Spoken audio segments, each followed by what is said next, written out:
AP CM Chandrababu తన సొంత నియోజకవర్గం కుప్పంలో పర్యటించారు. దాదాపు 300 కోట్ల రూపాయలతో చేపట్టిన అభివృద్ధి పనులను సీఎం ప్రారంభించారు. కుప్పం బ్రాంచ్ కెనాల్ పనులు, నీరు ప్రగతి పనులను చంద్రబాబు పరిశీలించారు.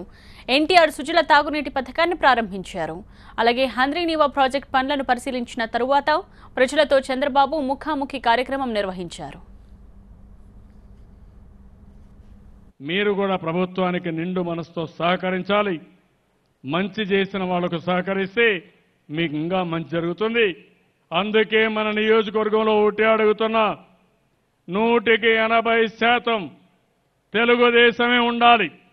90%గా 99% ప్రభుత్వానికే సహకరించాలి.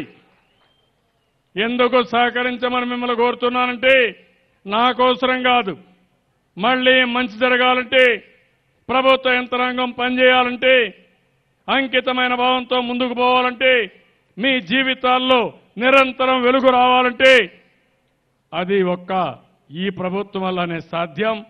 వేరే ప్రభుత్వానికి ఓట్లేసి 10 సంవత్సరాలు ఏమయ్యారో ఒక్కసారి చరిత్ర ఆలోచించుకోవాల్సిన అవసరం ఉంది.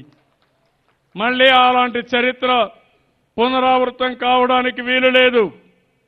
అందుకే నేను మిమ్మల్ని అందరినీ కోరుతున్నా, మీ ఊర్లో ఎక్కడన్నా ఒక చిన్న అధికారి తప్పు చేస్తే ఆ తప్పు నా మీద చూపిస్తే చాలా నష్టం వస్తుంది.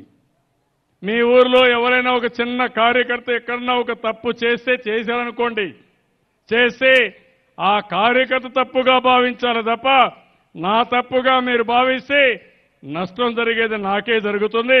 అది చెయ్యమని గట్టిగా మీరు చప్పట్లు కొట్టి హర్షాన్ని ఆమోదం తెలియజేయాలి. అలాంటి వారి విషయం నాకు చెప్పండి. ఎట్లా కరెక్ట్ చేయాలనో చేస్తా, ఏ విధంగా చర్యలు తీసుకోవాలనో తీసుకుంటా. నేను కార్యకర్తలు కూడా ఒకటే కోరాను, వాళ్ళు కూడా ఎలక్షన్లో పనిచేస్తున్నారు, ప్రత్యేకంగా పార్టీ కోసం పనిచేస్తున్నారు. వాళ్ళను కూడా గౌరవించే బాధ్యత, ఆదరించే బాధ్యత నాకుంది.